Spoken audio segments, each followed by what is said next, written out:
제 이름은 이서연 38.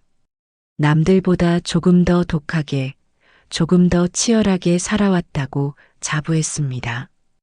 대기업 최연소 부장이라는 타이틀을 얻었을 때 저는 제 인생이 성공이라는 궤도에 완벽하게 안착했다고 믿었지요. 야근과 주말 출근을 반복하며 앞만 보고 달려오는 동안 고향집에 홀로 계신 아버지는 늘 제 인생의 배경처럼 존재했습니다. 안부 전화 한 번 제대로 드리지 못하는 무심한 딸이었지만 아버지는 단 한 번도 저를 탓하지 않으셨습니다. 우리 서연이가 바쁜 줄 안다. 몸만 건강하면 된다라며 항상 저를 이해해 주셨어요. 하지만 저는 그런 아버지의 마음을 제대로 헤아리지 못했습니다. 성공에만 매달려 정작 가장 소중한 것들을 놓치며 살고 있었던 거죠. 회사에서는 저를 워커홀릭의 표본이라고 불렀어요. 새벽 2시까지 일하고 주말에도 출근하는 게 일상이었습니다. 동료들이 가족과 함께하는 시간을 보낼 때 저는 오직 실적과 성과에만 몰두했어요. 그게 성공하는 길이라고, 그렇게 해야 인정받을 수 있다고 믿었거든요. 그날도 평범한 야근이었습니다. 쏟아지는 업무 속에서 갑작스러운 복통과 함께 정신을 잃었고 다시 눈을 떴을 땐 차가운 병원 침대 위였습니다. 의사가 차트를 보며 말했습니다. 이서연 환자분, 안타깝지만 급성 신부전 말기입니다. 지금으로선 신장 이식 외에는 다른 방법이 없습니다. 그 6글자는 제가 쌓아 올린 모든 것을 한순간에 무너뜨리는 사형 선고와도 같았습니다. 급성 신부전 말기. 38살 나이에 갑자기 찾아온 죽음의 그림자였어요. 의사는 계속 설명했지만 저는 아무것도 들리지 않았습니다. 머릿속이 하얗게 비어버렸거든요. 과로와 스트레스가 주된 원인으로 보입니다. 평소 식사를 거르거나 수면이 부족하셨나요? 의사의 질문에 저는 대답할 수가 없었어요. 성공을 위해 제 몸을 혹사시켜온 결과가 이런 것이었다니 너무나도 허무했습니다. 소식을 듣고 한달음에 달려오신 아버지. 평생 자식 앞에서는 눈물 한 번 보이신 적 없던 무뚝뚝한 분이셨는데 핏기 없는 제 손을 붙잡고 어린아이처럼 소리 없이 우는 모습에 저는 죽음의 공포보다 더 큰 절망감을 느꼈습니다. 아빠, 울지 마. 나 괜찮아. 제가 힘겹게 말하자 아버지가 떨리는 목소리로 대답했어요. 서연아, 내 딸아, 아비가 미안하다. 무엇이 미안하셨을까요? 가난해서, 더 좋은 것을 해주지 못해서, 아니면 병든 딸을 지켜주지 못해서. 아버지의 모든 주름이 그 미안함이라는 단어 속에서 더 깊게 패이는 것 같았습니다. 제 인생의 가장 화려한 순간에 찾아온 절망의 그림자 속에서 저는 늘 배경처럼 흐릿했던 아버지의 존재를, 그분의 깊은 슬픔을 처음으로 선명하게 마주하고 있었습니다. 아빠, 정말 괜찮다니까요. 의학이 발달해서 치료법이 많을 거예요. 제가 억지로 밝게 말해봤지만 아버지의 표정은 점점 더 굳어만 갔어요. 아버지는 인터넷도 잘 모르시지만 병원에서 간호사에게 물어 제 병에 대해 알아보셨나 봐요. 의사가 다시 설명하기 시작했어요. 현재 상태로는 주 3회 투석을 받으셔야 합니다. 하지만 궁극적인 해결책은 신장 이식뿐입니다. 가족 중에 기증자가 있으시면 검사를 받아보시는 게 좋겠어요. 물론 기증자 대기 목록에도 등록해드리겠지만 순서를 기다리기에는 시간이 오래 걸릴 수 있습니다. 그 말을 듣고 아버지가 즉시 말했습니다. 내가 줄 수 있으면 언제든지 주겠소. 검사 언제 받으면 돼요? 의사는 우선 가족분들이 모두 검사를 받아보시고 조직 적합성을 확인해야 합니다라고 답했어요. 하지만 저는 두려웠습니다. 아버지나 오빠의 몸에 칼을 대는 게 무서웠거든요. 제가 살기 위해 가족의 건강을 담보로 잡는다는 게 옳은 일일까 싶었어요. 아빠, 괜찮아. 다른 방법도 있을 거야. 의학이 발달했잖아. 하지만 아버지는 단호했습니다. 무슨 소리야? 내 딸 살리는데 다른 방법이 어디 있어? 아비 몸 하나 망가뜨려서 내가 살 수 있다면 그보다 기쁜 일이 어디 있겠냐. 그런 아버지를 보면서 저는 더욱 가슴이 아팠어요. 아빠 나이도 있으신데 수술이 위험할 수 있어요. 그리고 신장 하나를 떼어내면 아빠 건강에도 문제가 생길 수 있고요. 제가 걱정스럽게 말하자 아버지는 그런 건 나중에 생각하자. 일단 내가 살아야지라고 하셨어요. 그날 밤 병실에서 혼자 있으면서 저는 많은 생각을 했습니다. 지금까지 제가 얼마나 이기적으로 살아왔는지 깨달았어요. 아버지는 저를 위해서라면 목숨도 내놓을 각오가 되어 있는데 저는 아버지를 위해 뭘 해드린 게 있었나 싶었습니다. 성공한다고 야근하고 주말까지 일하면서 아버지와 제대로 된 시간을 보낸 적이 언제였나 돌이켜봤어요. 명절이나 생신 때나 잠깐 얼굴 비치고 오는 게 전부였죠. 그마저도 회사 일 때문에 자주 못 갔어요. 며칠 후 투석 치료가 시작되었어요. 온몸의 피가 기계를 통해 정화되는 과정은 정말 힘들었습니다. 하루 걸러 하루씩 병원에 와서 몇 시간씩 기계에 연결되어 있어야 했어요. 그때마다 아버지는 옆에서 묵묵히 지켜주셨습니다. 아빠, 집에 가서 쉬세요. 저 혼자서도 괜찮아요. 제가 말하면 아버지는 괜찮다. 여기 있는 게 편하다라고 하시며 절대 자리를 뜨지 않으셨어요. 간병인을 두자고 해도 남이 어떻게 내 딸만큼 잘 돌봐주겠냐며 거부하셨습니다. 투석하는 동안 아버지는 제 손을 꼭 잡고 계셨어요. 그 거칠고 투박한 손에서 따뜻함이 전해져 왔습니다. 어릴 때 아팠을 때도 이렇게 제 손을 잡아주셨던 기억이 났어요. 그때는 그게 당연한 줄만 알았는데 이제 와서야 그 마음을 이해하게 되었습니다. 그런 아버지를 보면서 저는 지금까지 제가 얼마나 소중한 사랑을 당연하게 여기며 살았는지 깨달았습니다. 성공이니 성취니 하며 추구해온 것들이 얼마나 허무한 것인지도 알게 되었어요. 정작 진짜 소중한 건 바로 곁에 있었는데 말이에요. 투석을 받는 동안 아버지는 제게 어릴 때 이야기를 해주시곤 했어요. 서연이가 10살 때 아팠을 때 기억나니? 그때도 아빠가 이렇게 옆에 있었지. 그런 이야기들을 들으면서 저는 아버지의 사랑이 얼마나 깊고 일관된 것인지 새삼 느꼈습니다. 회사 동료들이 문병을 왔을 때 그들은 서연 부장님은 정말 강한 분이니까 금방 나으실 거예요 라고 했어요. 하지만 저는 전혀 강하지 않았습니다. 아버지가 옆에 있어서 버틸 수 있는 거였어요. 혼자였다면 진작 포기했을지도 모를 일이었습니다. 차라리 몰랐으면 좋았을 텐데.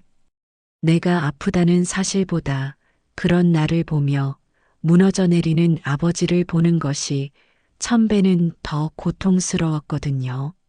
하지만 동시에 이 시련을 통해 저는 진짜 소중한 것이 무엇인지 깨닫기 시작했습니다. 투석으로 하루하루를 버티는 것은 지옥과도 같았습니다. 온몸의 피가 기계를 한 바퀴 돌고 다시 제 몸으로 돌아올 때마다 제 삶의 의지도 함께 빠져나가는 듯 했지요. 기계에 연결된 채 몇 시간씩 누워 있으면서 저는 많은 생각을 했어요. 이것이 앞으로 제가 살아가야 할 인생의 모습인가 싶어서 절망스러웠습니다. 유일한 희망은 신장 이식뿐이었습니다. 의사는 기증자 대기 명단에 제 이름을 올려놓았지만 순서가 언제 올지는 아무도 장담할 수 없다고 했어요. 혈액형이 O형이신데 다행히 많은 분들과 맞을 수 있어요. 하지만 조직 적합성까지 맞는 기증자를 찾기는 쉽지 않습니다. 그래서 저와 오빠 그리고 아버지까지 우리 가족은 모두 조직 적합성 검사를 받기로 했습니다. 먼저 오빠가 검사를 받았어요. 오빠는 저보다 4살 위로 어릴 때부터 저를 많이 아껴주던 다정한 형이었습니다. 하지만 결과는 절망적이었습니다. 죄송합니다. 형님의 조직이 환자분과 맞지 않네요. 이식이 어려울 것 같습니다. 의사의 말을 듣고 오빠가 크게 실망했어요. 아, 그럼 내가 줄 수 없다는 말씀이세요? 오빠의 목소리에는 안타까움이 가득했습니다. 하지만 저는 오빠에게 실망하기보다 안도했습니다. 적어도 오빠의 몸에 칼을 대는 일은 없을 테니까요. 형, 괜찮아. 다른 방법이 있을 거야. 제가 위로하자 오빠가 말했어요. 미안하다, 서연아. 형이 쓸모없네. 무슨 소리예요? 형이 왜 미안해해요? 이건 어쩔 수 없는 일이잖아요. 저는 오빠를 달래면서도 마음 한편으로는 걱정이 커져갔어요. 아버지의 검사 결과를 기다리는 것이 두려웠거든요. 아버지 연세도 있으신데 만약 조직이 맞는다고 해도 수술이 위험하지 않을까 하는 걱정이 앞섰습니다. 며칠 뒤 마지막 희망이었던 아버지의 검사 결과가 나왔습니다. 의사가 저희를 상담실로 불러서 말했어요. 정말 다행입니다. 아버님의 조직이 이서연 환자분과 거의 완벽하게 일치합니다. 이 정도 적합도는 정말 드문 경우예요. 저는 믿을 수 없다는 듯 물었습니다. 정말요? 아빠가요? 아버지는 마치 당연한 결과를 들은 것처럼 담담하게 웃으셨습니다. 거 봐라. 내 그럴 줄 알았다. 애비하고 딸은 괜히 천륜이 아니야. 하지만 저는 그 웃음 뒤에 숨겨진 안도감과 기쁨을 느낄 수 있었습니다. HLA 조직 적합성이 거의 완벽해요. 이식 후 거부 반응이 일어날 확률도 매우 낮고요. 정말 운이 좋으시네요. 의사의 설명을 들으면서 저는 가슴이 벅차올랐어요. 절망의 나락에서 건져 올린 기적 같은 희망이었습니다. 아버지는 제 손을 꽉 잡으시며 말했어요. 서연아, 이제 걱정 끝이다. 아빠가 내게 새로운 삶을 줄 수 있게 됐어. 그 말을 하시는 아버지의 눈에는 눈물이 고여 있었어요. 기쁨의 눈물인지 안도의 눈물인지 알 수 없었지만 그 따뜻한 손길에서 저는 무한한 사랑을 느꼈습니다. 하지만 아버님도 연세가 있으시니까 수술 전에 정밀 검사를 더 받아보셔야 해요. 기증자의 안전이 최우선이니까요. 의사의 말에 아버지가 고개를 끄덕이셨어요. 물론이지요. 언제든지 검사 받겠소. 그날 밤 저는 오랜만에 희망을 품고 잠들 수 있었어요. 아버지의 신장을 받아 다시 살아갈 수 있다는 사실에 감사하며 뜨거운 눈물을 흘렸습니다. 하지만 동시에 걱정도 있었어요. 아버지께 이런 부담을 드려도 되는 건지, 혹시 수술 과정에서 문제가 생기지는 않을지 말이에요. 다음 날 아버지는 추가 검사를 위해 여러 과를 돌아다니셨어요. 심장 검사, 폐 기능 검사, 간 기능 검사 등 기증자로서 안전한지 확인하는 검사들이었습니다. 검사를 받으시는 아버지를 보면서 저는 가슴이 아팠어요. 연세 있으신 몸으로 이런 고생을 하시는 게 미안했거든요. 아빠, 너무 무리하지 마세요. 검사 받으시느라 힘드시죠? 제가 걱정스럽게 물으니까 아버지가 웃으시며 말했어요. 이게 뭐가 힘들어? 내가 아픈 게 더 힘들지. 이 정도야 아무것도 아니야. 검사 결과들이 하나둘 나왔는데 다행히 모든 수치가 정상이었어요. 연세에 비해 건강 상태가 정말 좋으시네요. 평소에 운동을 많이 하셨나 봐요. 의사의 말에 아버지가 대답하셨어요. 고향에서 농사일을 하다 보니까 자연스럽게 몸이 단련됐나 봅니다. 하지만 저는 여전히 불안했어요. 의학적으로는 문제가 없다고 해도 아버지의 몸에서 신장 하나를 떼어내는 수술이잖아요. 혹시라도 합병증이 생기거나 나중에 아버지 건강에 문제가 생기면 어떡하지 하는 걱정이 계속 들었습니다. 서연아, 그런 걱정하지 마. 의사 선생님이 괜찮다고 하잖아. 아버지가 제 마음을 알아채시고 위로해 주셨어요. 그리고 사람은 신장이 하나만 있어도 충분히 살 수 있어. 걱정할 것 없다. 수술 날짜도 정해졌어요. 2주 후였습니다. 그 2주가 저에게는 무척 길게 느껴졌어요. 기대와 불안이 교차하는 시간이었거든요. 아버지는 수술을 앞두고 고향 일들을 정리하러 잠시 다녀오겠다고 하셨어요. 서연아, 아빠가 고향에 가서 집 정리 좀 하고 올게. 수술 후에는 당분간 여기 있어야 하니까 미리 정리해둬야지. 아버지의 말에 저는 고개를 끄덕였어요. 네, 아빠. 조심히 다녀오세요. 아버지가 떠나시기 전날 밤, 저희는 오랜만에 많은 이야기를 나눴어요. 서연아, 수술 후에는 정말 건강하게 살아야 한다. 아빠가 준 신장으로 오래오래 행복하게 살아라. 아버지의 말씀에 저는 눈물이 났어요. 아빠 고마워요. 정말 고마워요. 아빠가 주신 두 번째 삶. 이제는 정말 잘 살게요. 아빠한테 효도하면서 꼭 그렇게 살게요. 제가 다짐하자 아버지가 제 머리를 쓰다듬어 주셨어요. 그래, 그렇게만 해주면 아빠는 더 바랄 게 없다. 그날 밤 저는 정말 오랜만에 평안한 마음으로 잠들었어요. 아버지의 사랑과 희생 덕분에 저는 다시 살 수 있게 되었고, 이제 정말로 새로운 인생을 시작할 수 있을 것 같았거든요.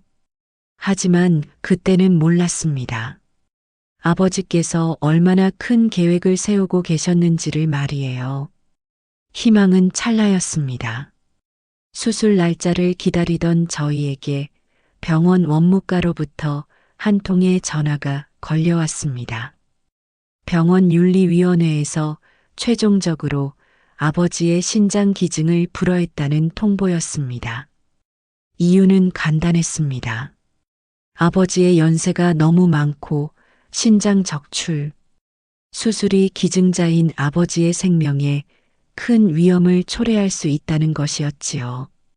전화를 받은 순간 저는 온몸에 소름이 돋았어요. 무슨 말씀이세요? 검사 결과는 모두 정상이었잖아요. 원무과 직원은 미안하다는 말만 반복했습니다. 윤리위원회의 결정이라서 저희로서는 어쩔 수 없습니다. 죄송합니다. 아버지께 이 소식을 어떻게 전해야 할지 막막했어요. 그토록 기뻐하시던 아버지의 모습이 눈에 선했거든요. 하지만 숨길 수도 없는 일이었습니다. 저는 떨리는 목소리로 아버지께 전화를 드렸어요. 아빠, 병원에서 연락이 왔는데요. 제가 말을 꺼내기도 전에 아버지가 물으셨어요. 수술 날짜가 앞당겨졌나? 아빠는 언제든지 준비되어 있다. 그런 아버지께 차마 사실을 말씀드리기가 어려웠어요. 결국 저는 아버지와 함께 병원을 찾았습니다. 담당 의사가 직접 설명해 주었어요. 정말 죄송합니다. 저희로서는 기증자의 안전을 최우선으로 고려할 수밖에 없습니다. 아버님의 경우 연령과 수술 후 합병증 발생 확률을 고려했을 때 위험도가 너무 높습니다. 아버지는 처음으로 의사 앞에서 언성을 높이며 항의했습니다. 아니, 내 몸은 내가 결정한다는데 무슨 상관이요? 내 딸이 죽어가는데. 평생 점잖으시던 아버지가 그렇게 화를 내시는 걸 처음 봤어요. 손까지 떨리고 계셔서 제가 부축해 드려야 했습니다. 의사는 차분하게 설명했어요. 아버님 심정은 충분히 이해합니다. 하지만 이건 의학적 원칙이자 규정입니다. 저희도 어쩔 수가 없습니다. 만약 수술 중이나 수술 후에 아버님께 문제가 생긴다면 그것은 더 큰 비극이 될 수 있어요. 그럼 내 딸은 어떻게 하라는 말이요? 그냥 죽으라는 말이요? 아버지의 목소리에는 절망이 가득했어요. 저는 아버지의 손을 잡고 말했습니다. 아빠, 괜찮아요. 다른 방법이 있을 거예요. 기증자 대기 목록에도 있으니까요. 하지만 의사의 대답은 희망적이지 않았어요. 대기 목록에는 수많은 환자분들이 계세요. 그리고 조직이 맞는 기증자가 나타날 확률은 솔직히 말씀드리면 높지 않습니다. 특히 제 혈액형과 조직 특성상 적합한 기증자를 찾기가 더욱 어렵다는 설명이었습니다. 그럼 대체 얼마나 기다려야 하는 거죠? 제가 물으니 의사가 난처한 표정을 지었어요. 정확히 말씀드리기는 어렵지만 몇 년이 걸릴 수도 있습니다. 물론 운이 좋으면 더 빨리 나타날 수도 있고요. 몇 년이라니. 제 현재 상태로는 그렇게 오래 기다릴 수 없다는 걸 모두가 알고 있었어요. 투석으로 버티는 것에도 한계가 있었거든요. 아버지는 의사에게 다시 한번 간청했습니다. 선생님, 제발 다시 한번 생각해 주시오. 내가 각서라도 쓸 테니까 뭔 일이 생겨도 병원을 원망하지 않겠다고 약속할 테니까. 하지만 의사는 고개를 저었어요. 아버님, 그런 문제가 아닙니다. 이건 의료진이나 병원 차원에서 결정할 수 있는 게 아니에요. 윤리위원회라는 거대한 벽 앞에서 아버지는 한없이 무력할 뿐이었습니다. 간신히 붙잡았던 희망의 끈이 눈앞에서 가차없이 끊어지는 순간 저는 차라리 모든 것이 꿈이었으면 좋겠다고 생각했습니다. 병원을 나서는 아버지의 뒷모습은 말할 수 없이 쓸쓸해 보였어요. 아빠, 괜찮아요. 우리가 포기할 필요는 없어요. 제가 위로해 드리려 했지만 아버지는 대답하지 않으셨어요. 그저 묵묵히 앞만 보고 걸어가실 뿐이었습니다. 집으로 돌아가는 길에 아버지가 말씀하셨어요. 서연아, 아빠가 무능해서 미안하다. 내 딸 하나 제대로 못 구하는 못난 아비라서. 그런 말씀을 들으니 제 가슴이 더욱 아팠어요. 아빠, 그런 말씀 마세요. 이건 아빠 잘못이 아니에요. 희망 뒤에 찾아온 절망은 처음부터 절망이었던 것보다 몇 곱절은 더 잔인했습니다. 아버지는 병실 구석에 앉아 창밖만 바라보며 아무 말씀도 하지 않으셨습니다. 앙상하게 마른 그 어깨가 그날따라 너무나도 작아 보였습니다. 그날 밤 아버지는 거의 한마디도 하지 않으셨어요. 평소에 제 걱정을 많이 해주시던 분이 그렇게 조용하시니까 오히려 더 마음이 아팠습니다. 저는 아버지께 말했어요. 아빠, 너무 실망하지 마세요. 기적이 일어날지도 모르잖아요. 하지만 아버지는 고개만 끄덕이실 뿐 별다른 반응을 보이지 않으셨어요. 그런 아버지를 보면서 저는 죄책감이 들었습니다. 제 때문에 아버지가 이렇게 고통받고 계시는 거잖아요. 차라리 제가 처음부터 기대하지 않았다면 아버지도 이렇게 상심하지 않으셨을 텐데. 며칠이 지나도 상황은 나아지지 않았어요. 윤리위원회의 결정을 번복시킬 방법은 없었습니다.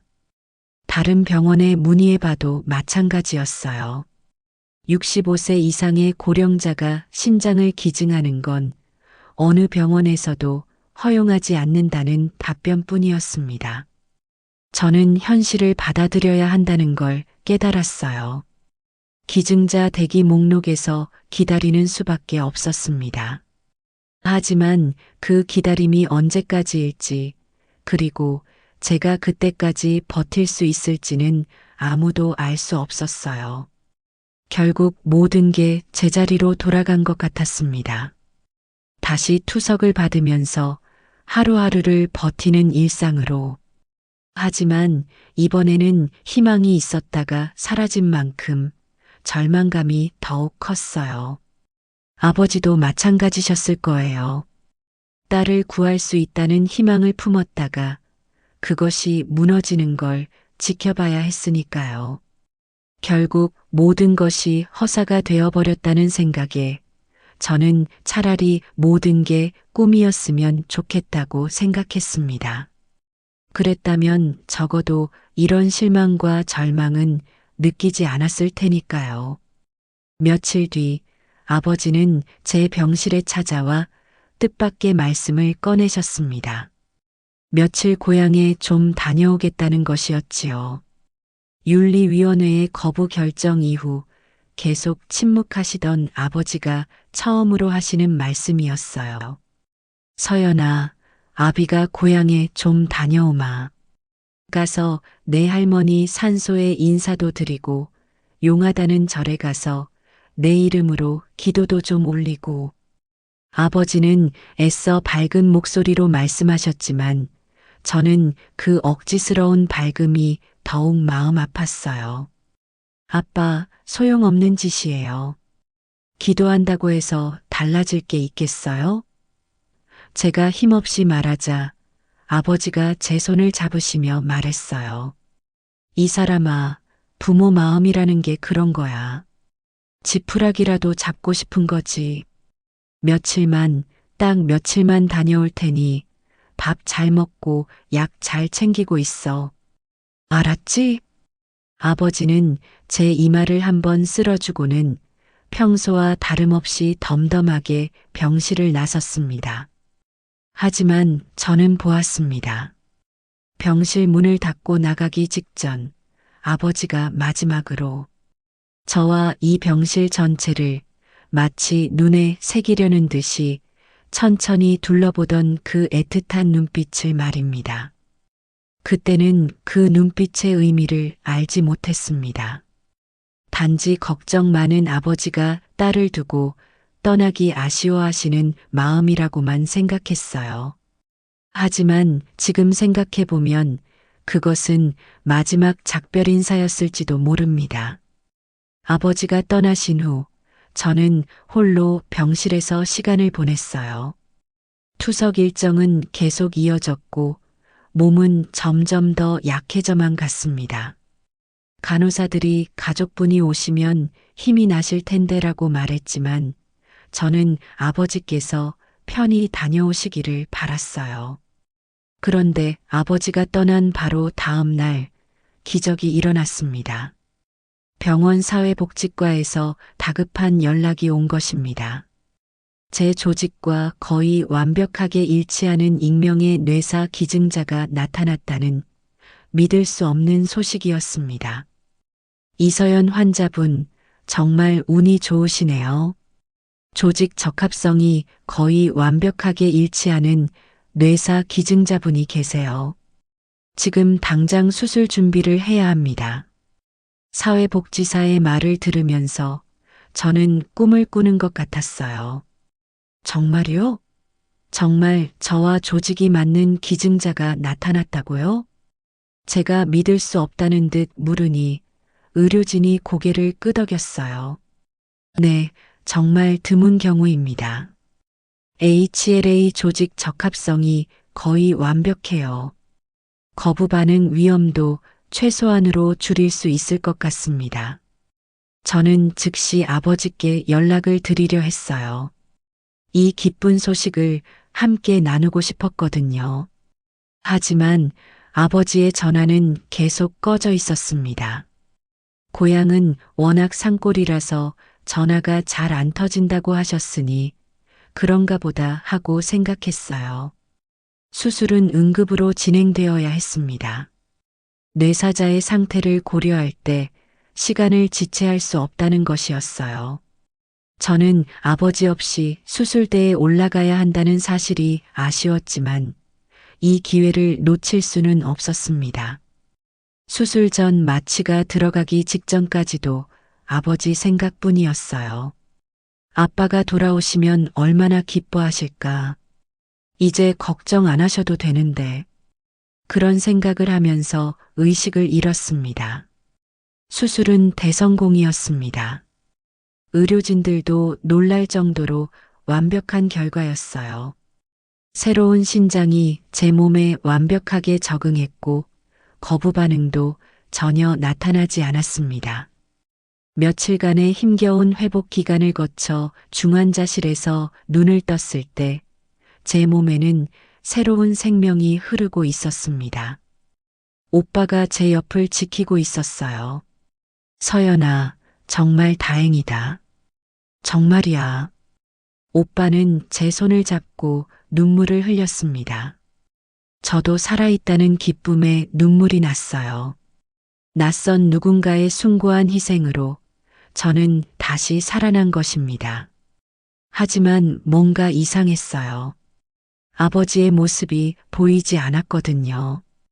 분명히 이런 중요한 순간에는 아버지가 가장 먼저 달려오셨을 텐데 말이에요. 오빠, 아빠는 어디 계셔? 수술 성공했다고 연락드렸어? 오빠의 표정이 순간 굳었습니다. 뭔가 말하기 어려운 일이 있다는 걸 직감할 수 있었어요. 서연아, 그게... 오빠는 한참을 망설이다. 차마 입이 떨어지지 않는다는 듯이 어렵게 말을 꺼냈습니다. 무슨 일이에요? 아빠한테 무슨 일 있었어요?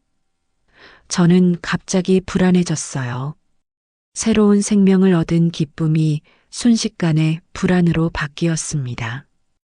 오빠의 표정이 너무 어두웠거든요. 서연아, 아버지가... 오빠는 말을 잇지 못했어요. 그 순간 저는 최악의 상황을 직감했습니다. 아버지께 무슨 일이 생겼다는 것을. 오빠 설마. 제가 떨리는 목소리로 물었지만 오빠는 고개만 숙인 채 대답하지 못했어요. 병실 안은 갑자기 조용해졌습니다. 의료진들의 발소리, 복도에서 들려오는 소음들도 모두 사라진 것 같았어요. 제 귀에는 오직 제 심장 소리만 쿵쿵거리며 들렸습니다. 새로운 신장으로 다시 뛰기 시작한 제 생명이 갑자기 멈춰버릴 것만 같았어요. 아빠가 뭐? 오빠 말해봐. 아빠한테 무슨 일이 있었던 거야? 저는 병상에서 일어나려고 했지만 수술 후라서 몸에 힘이 없었어요. 오빠가 저를 말리며 조심스럽게 말했습니다. 서연아, 진정해. 우선 내가 회복하는 게 중요해. 아버지 일은. 하지만 저는 더 이상 기다릴 수 없었어요. 아버지께 무슨 일이 생겼다는 것만은 확실했거든요. 그리고 그것이 좋은 일이 아니라는 것도. 제 마음 한편에서는 이상한 예감이 들고 있었어요. 이렇게 완벽한 조직 일치도를 보이는 기증자가 나타날 확률이 얼마나 낮은지 저도 알고 있었거든요. 그런데 하필 아버지가 고향에 가신 바로 그 시간에 이런 기적이 일어났다는 게 너무나도 기가 막힌 우연이었어요. 하지만 그때는 설마 하는 마음이 더 컸습니다. 아무리 그래도 그런 일이 일어날 리는 없다고, 단순한 우연의 일치일 뿐이라고 스스로를 달랬어요. 하지만 오빠의 표정을 보니 제 예감이 틀리지 않았다는 걸 알 수 있었습니다. 오빠는 한참을 망설이다 차마 입이 떨어지지 않는다는 듯이 어렵게 말을 꺼냈습니다. 아버지가 고향에서 발을 헛디뎌 절벽 아래로 떨어지는 사고로 돌아가셨다는 것이었습니다. 제가 수술을 받는 바로 그 시간의 말이에요. 서연아, 아버지가 고향 뒷산에서 산소 참배를 하시다가 발을 헛디뎌서 절벽 아래로 떨어지셨어. 마을 사람들이 발견했을 때는 이미 오빠의 목소리가 떨렸습니다. 저는 그 말을 듣는 순간 온 세상이 무너지는 것 같았어요. 거짓말이야. 거짓말이라고 해. 아빠가 왜 그런 위험한 곳에 혼자 가셨어? 저는 병상에서 일어나려고 했지만 몸에 힘이 없었어요. 수술 후라서 몸이 말을 듣지 않았거든요. 하지만 마음은 당장이라도 고향으로 달려가고 싶었습니다. 오빠가 저를 진정시키려고 했어요. 서연아, 지금 내 몸 상태가 중요해. 아버지도 내가 건강해지는 걸 가장 원하셨을 거야. 하지만 저는 도저히 받아들일 수가 없었어요. 이제야말로 아빠와 행복하게 살 수 있는데, 아빠한테 효도하면서 살려고 했는데, 왜 하필 지금이야? 내가 나았으니까. 이제 아빠랑 좋은 시간 보낼 수 있는데. 저는 소리치며 울었어요. 간호사들이 달려와서 저를 진정시키려 했지만 진정이 될 리가 없었어요. 아버지를 잃었다는 사실이 믿어지지 않았거든요. 오빠가 자세한 상황을 설명해 주었어요. 마을 사람들 말로는 아버지가 할머니, 산소에 참배를 하시러 가셨다가 돌아오는 길에 미끄러지신 것 같다고 해. 요즘 비가 많이 와서 길이 미끄러웠거든. 그런데 아버지가 평소에 잘 다니시던 길인데. 저는 그 말을 들으면서 이상한 생각이 들었어요. 아버지는 그 산길을 수십 년째 다니셨는데 아무리 비가 왔다고 해도 그렇게 쉽게 실족하실 분이 아니었거든요. 더군다나 하필 제가 수술받는 바로 그 시간의 말이에요. 오빠, 정말 사고가 맞아? 뭔가 이상하지 않아? 제가 물으니까 오빠가 당황하는 기색을 보였어요. 뭐가 이상해? 그냥 안타까운 사고야. 아버지도 연세가 있으시니까. 하지만 저는 계속 의심스러웠어요. 너무나도 절묘한 타이밍이었거든요. 조직이 완벽하게 맞는 뇌사 기증자가 나타난 것도 그렇고, 아버지가 바로 그 시간에 사고를 당하신 것도 그렇고, 이 모든 게 단순한 우연일까 하는 생각이 들었어요. 그 기증자분에 대해서는 뭘 알고 있어? 제가 물어보니까 오빠가 말했어요. 익명이라서 자세한 건 모르지. 다만 연세가 60대 중반이고 뇌사 판정을 받으신 분이라고 해. 가족분들이 장기 기증을 결정하셨대. 60대 중반이라는 말에 저는 더욱 의심스러워졌어요. 아버지와 비슷한 연령대잖아요. 그리고 조직 적합성이 그렇게 완벽하게 일치할 확률이 얼마나 낮은지 저도 알고 있었거든요. 특히 저처럼 까다로운 조직형을 가진 경우에는 더욱 그렇죠. 오빠, 혹시 그 기증자분이 제가 말하려는데 오빠가 제 말을 끊었어요. 서연아, 지금은 그런 생각하지 마. 중요한 건 내가 살았다는 거야. 아버지도 그걸 가장 원하셨을 거고. 하지만 저는 이상한 예감을 떨쳐버릴 수가 없었어요. 아버지의 마지막 모습이 계속 생각났거든요.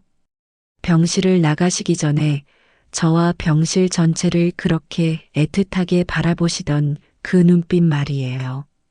마치 마지막 작별 인사를 하는 것 같았던 그 표정. 며칠 후 제가 어느 정도 회복되자 오빠와 함께 고향으로 내려갔어요. 아버지의 장례를 치르기 위해서였죠.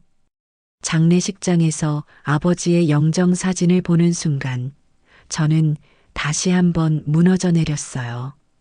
아버지는 평소처럼 따뜻한 미소를 짓고 계셨어요. 저를 바라보시던 그 다정한 눈빛이 그대로 사진 속에 담겨 있었어요. 아빠, 미안해. 나 때문에 이렇게 된 것 같아서 미안해. 저는 영정사진 앞에서 계속 사과했어요. 마을 사람들이 와서 조문해 주셨는데 모두 아버지의 죽음을 안타까워 하셨어요. 강식이 형님이 그렇게 조심스러운 분인데 어떻게 그런 사고가 났을까? 평소에도 그 길을 워낙 잘 아시던 분인데 말이야. 사람들의 말을 들으면서 저는 더욱 의심스러워졌어요. 모든 사람이 아버지의 사고를 이상하게 생각하고 있었거든요. 하지만 누구도 명확한 답은 줄 수 없었어요. 그날 아버지가 혼자 산에 오르셨고 마을 사람들이 발견했을 때는 이미 늦었다는 것 뿐이었죠. 장례를 치르는 동안 저는 계속 죄책감에 시달렸어요. 누군가의 죽음으로 얻은 제 삶이 결국 아버지의 죽음과 맞바뀐 것이 되어버렸다는 생각이 들었거든요. 안도감과 기쁨은 순식간에 하늘이 무너지는 듯한 슬픔과 끔찍한 죄책감으로 변해버렸습니다. 서연아, 너무 자책하지 마. 아버지도 내가 이렇게 힘들어하는 걸 원하지 않으실 거야. 오빠가 위로해 주었지만 저는 위로받을 자격이 없다고 생각했어요. 제가 살기 위해 아버지가 돌아가신 것 같았거든요. 아버지의 마지막 모습, 병실 문 앞에서 저를 애틋하게 바라보던 그 눈빛이 칼날이 되어 제 심장을 헤집는 것 같았습니다. 그때 그 눈빛의 진짜 의미를 알았더라면 아버지를 붙잡을 수 있었을 텐데, 마지막 작별 인사였다는 걸 알았더라면 더 많은 말을 드릴 수 있었을 텐데. 하지만 이제는 너무 늦었어요. 아버지는 영원히 돌아오지 않으실 거고, 저는 이 죄책감을 안고 평생 살아가야 하는 거죠. 새로운 생명을 얻었지만 그 대가로 세상에서 가장 소중한 분을 잃어버린 것 같았어요. 장례식이 끝나고 사람들이 모두 돌아간 후 저는 혼자 아버지의 영정사진 앞에 앉아 있었어요. 아빠, 정말 사고였어요? 아니면 하지만 아버지는 아무 대답도 해주지 않으셨어요. 그저 따뜻한 미소로 저를 바라보고 계실 뿐이었죠. 저는 그때부터 확신하기 시작했어요. 이 모든 것이 단순한 우연이 아니라는 걸 말이에요. 하지만 그 진실을 알기에는 아직 너무 이른 것 같았어요. 아버지가 정말로 무엇을 하신 것인지 그 전모를 알게 되는 건 조금 더 후의 일이었거든요. 해시태그 6챕터 절정 마이너스 편지 속 진실. 퇴원 후 저는 오빠와 함께 아버지의 유품을 정리하기 위해 고향집을 찾았습니다. 아버지의 방은 생전 모습 그대로였습니다. 낡은 책상, 손때 묻은 공구들, 그리고 창가에서 시들어가던 난초 화분까지 모든 것이 아버지의 부재를 더욱 아프게 증명하고 있었지요. 장롱을 열자 아버지가 평생 아끼시던 낡은 만년필 상자가 눈에 띄었습니다. 어릴 때 아버지가 중요한 서류에 서명하실 때 사용하시던 그 만년필이었어요. 상자를 열어 만년필을 만져보는데 상자 바닥에 융 아래가 살짝 들떠 있는 것이 느껴졌습니다. 조심스럽게 융을 드러내자 그곳에는 제 이름 이서연이라고 적힌 편지 봉투 하나가 숨겨져 있었습니다. 심장이 쿵 하고 떨어졌습니다. 이것이 아버지가 제게 남긴 마지막 진심이라는 것을 직감했습니다. 떨리는 손으로 편지를 열었습니다. 아버지의 정갈하지만 힘없는 글씨가 눈에 들어왔습니다. 사랑하는 내 딸 서연아. 이 편지를 내가 읽게 될 때쯤이면 아비는 이미 세상에 없겠구나. 먼저 못난 아비를 용서해다오. 아비는 내가 없는 세상은 단 하루도 살 의미가 없단다. 편지의 첫 문장부터 눈물이 쏟아져 앞을 가렸습니다. 저는 흐르는 눈물을 닦아내며 아버지의 마지막 이야기를 읽어내려갔습니다. 편지에는 병원에서 이식 부적합 판정을 받은 날부터 아버지가 홀로 준비해 온 계획이 담겨 있었습니다.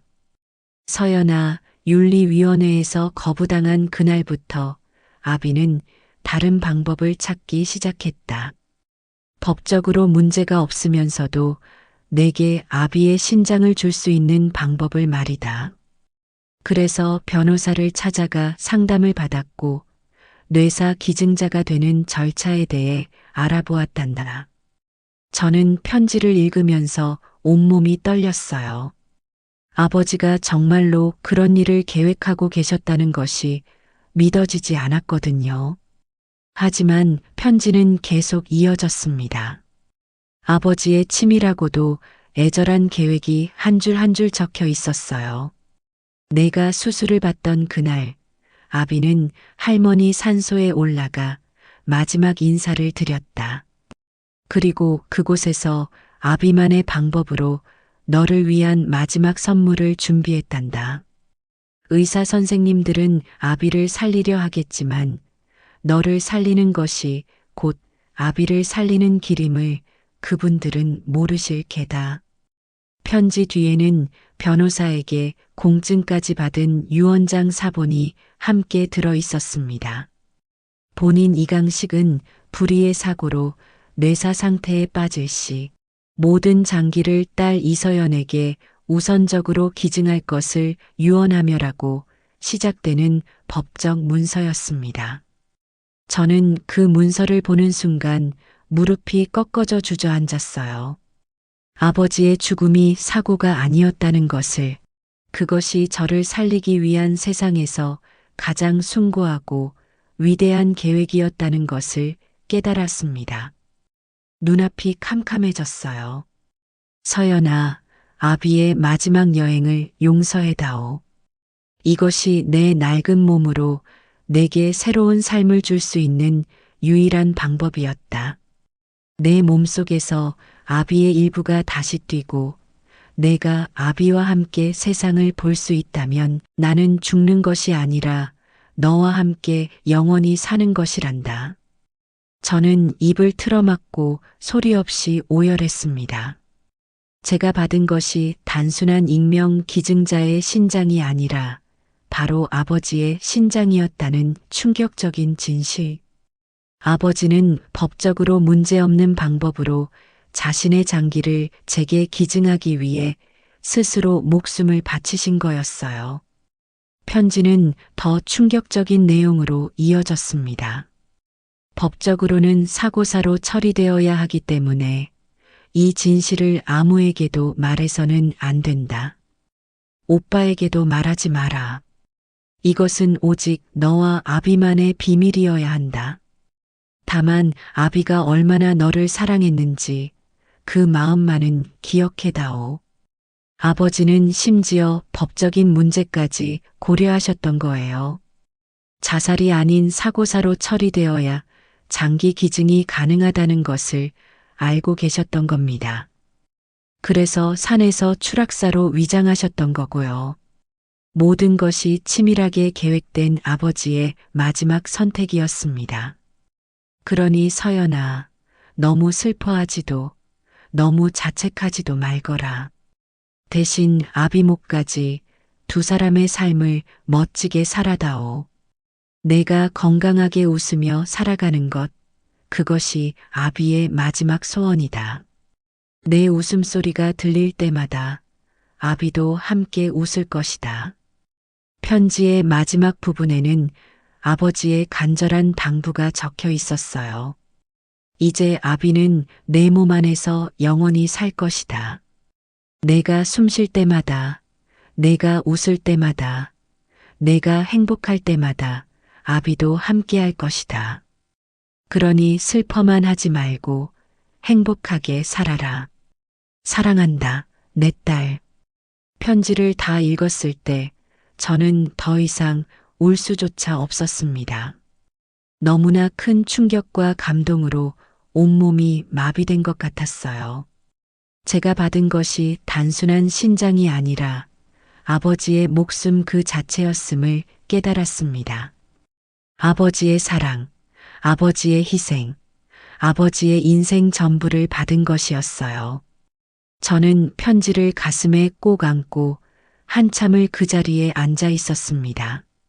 아버지가 마지막 순간까지 저만을 생각하셨다는 것, 그리고 그 숭고한 희생으로 제게 두 번째 삶을 선물해 주셨다는 것.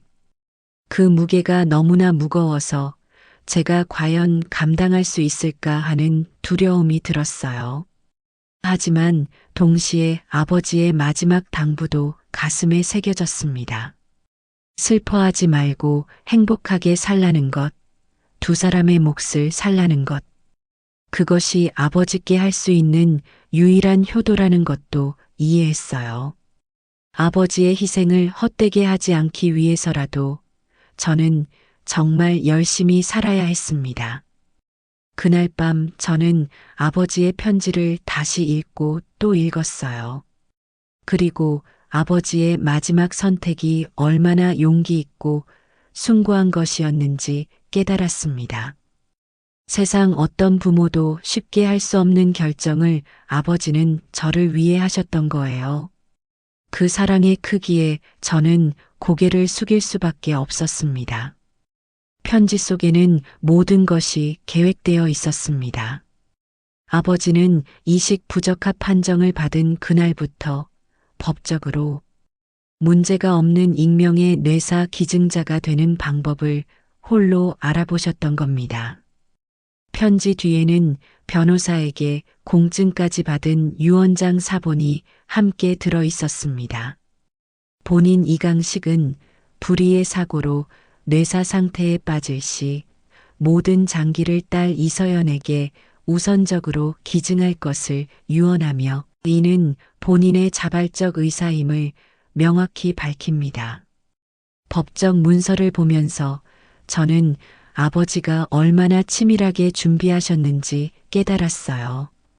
서류를 더 뒤져보니 아버지가 여러 차례 변호사 사무소를 방문하신 기록이 나왔습니다. 장기 기증 절차, 법적 요건, 그리고 가장 중요한 것은 사고사의 형태로 뇌사가 되어야 기증이 가능하다는 조건까지 모두 파악하고 계셨던 거예요. 아버지는 편지에서 이렇게 쓰셨습니다. 서연아, 아비의 마지막 여행을 용서해다오. 이것이 내 낡은 몸으로 내게 새로운 삶을 줄 수 있는 유일한 방법이었다. 의사 선생님들은 나를 살리려 하겠지만 너를 살리는 것이 곧 나를 살리는 길임을 그분들은 모르실 게다.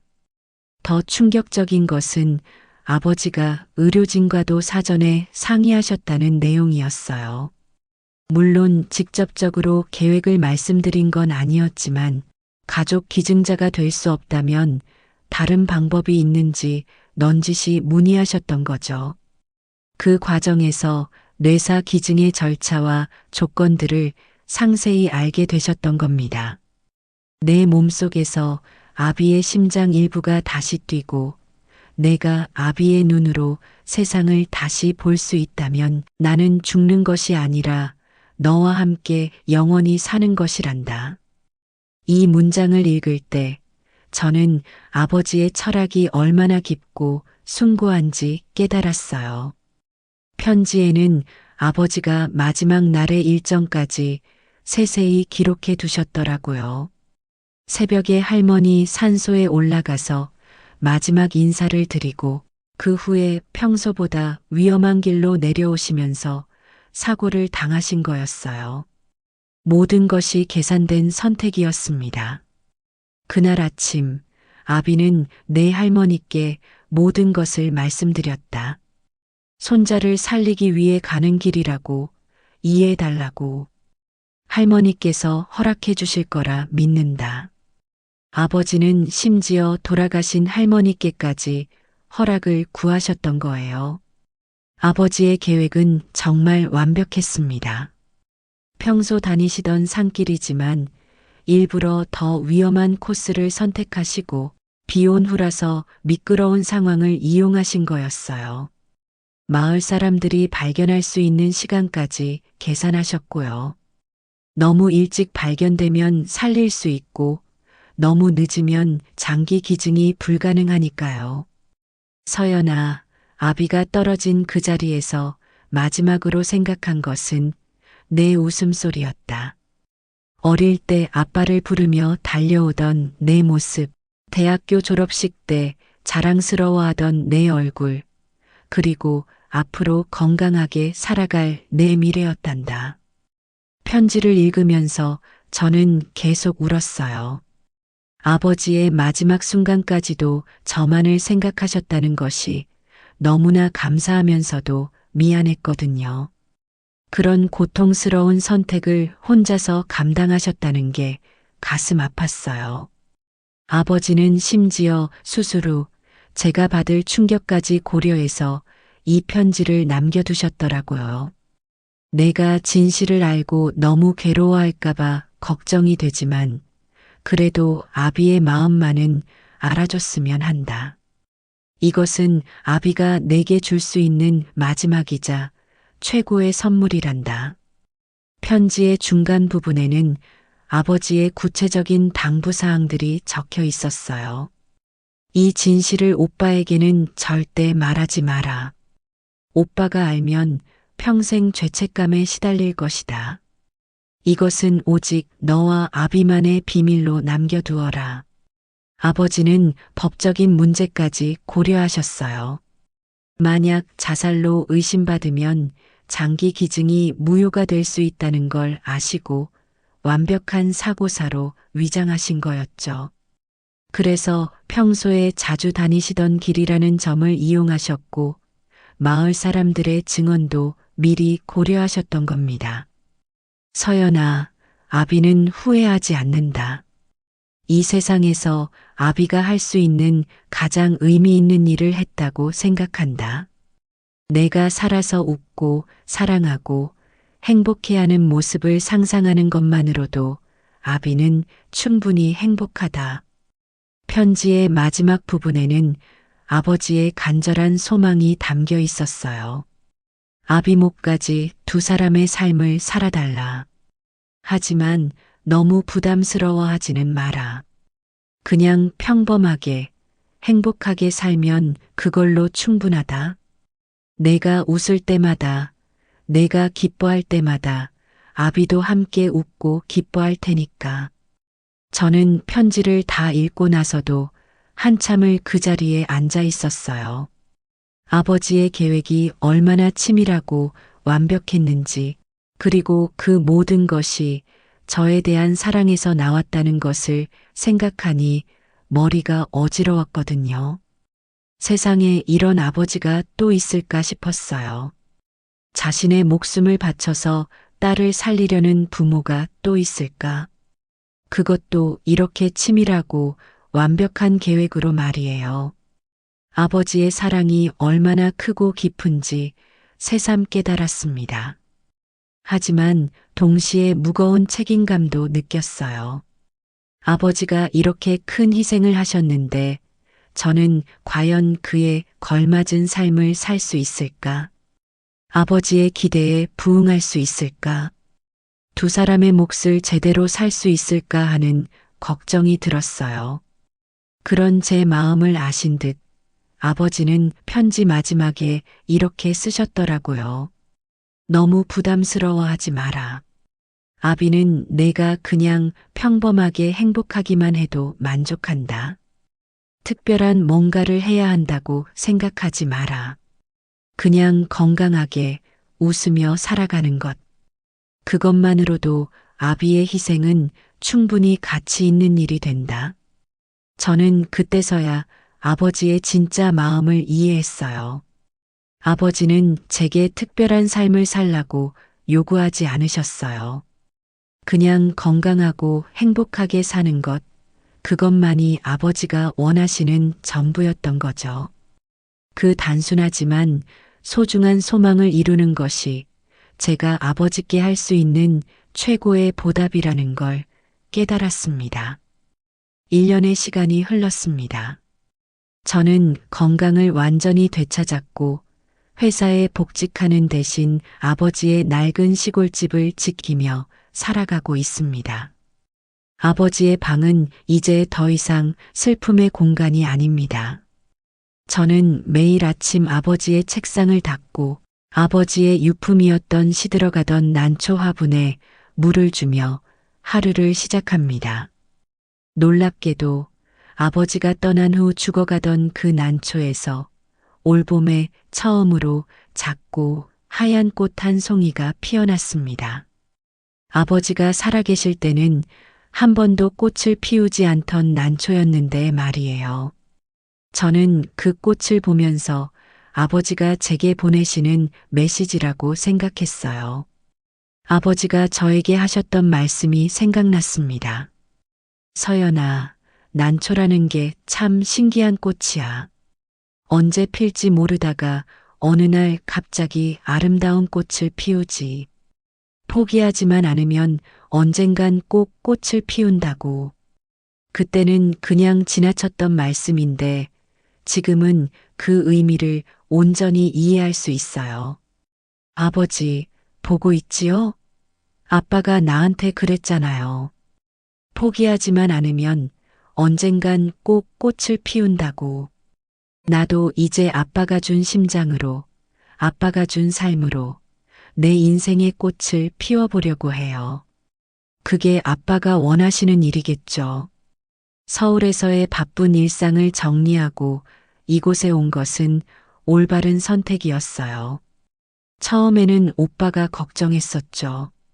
서연아, 내가 거기서 뭘 하며 살겠어? 다시 서울로 와서 예전처럼 살면 안 되겠니?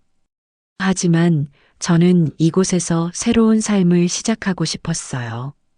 마을 사람들은 처음에는 저를 어색해 하셨어요. 서울에서 살던 강식인의 딸이 갑자기 시골로 내려와 산다니까 다들 이상하게 생각하셨거든요. 하지만 시간이 지나면서 저는 마을의 일원이 되어 갔어요.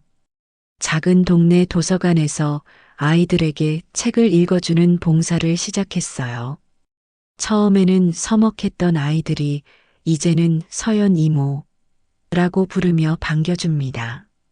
그 아이들의 맑은 웃음소리를 들을 때마다 저는 아버지도 함께 웃고 계실 것 같아요. 마을 할머니들과 함께 텃밭도 가꾸기 시작했어요. 아버지가 생전에 키우시던 채소들을 다시 심었죠. 처음에는 서툴러서 할머니들한테 많이 혼나기도 했어요. 이 도시 아가씨가 농사를 뭘 알겠어라고 하시면서요. 하지만 이제는 제법 농사꾼다운 손길이 되었다고 칭찬해 주세요. 특히 아버지가 아끼시던 토마토를 키우는데 정성을 쏟고 있어요. 아버지는 토마토를 참 좋아하셨거든요.